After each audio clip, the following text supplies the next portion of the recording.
করে তালি মানে করতালি, অর্থাৎ আমাদের তালিটা করতে হবে, এটাই আমাদের লক্ষণীয় যে করে করে তালি, আমরা প্রত্যেকেই করে করে তালিটা করে যাব।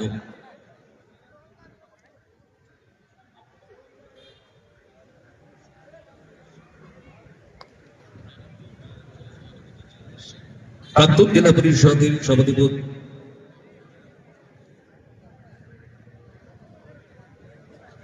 প্রাক্তন জেলা পরিষদের কর্মাধ্যক্ষ জাবের শেখ মহাশয়কে আমরা এবারে বরণ করে নেব।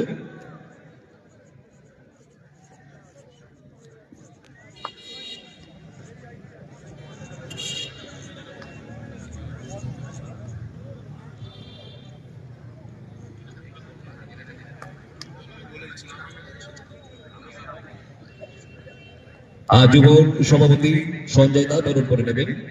মাঝে গ্রাম অঞ্চলের যুব সভাপতি সঞ্জয় দা বরণ করে নিচ্ছে জাবেদ শেখ মহাশয়কে আমরা বরণ করে নিচ্ছি। একটু করতালি দিন। আমি কিন্তু বারবার এই কথাটা চাইবো, একটু করতালি দিয়ে উৎসাহিত করবেন আমাদের প্রত্যেকটি বরিষ্ঠ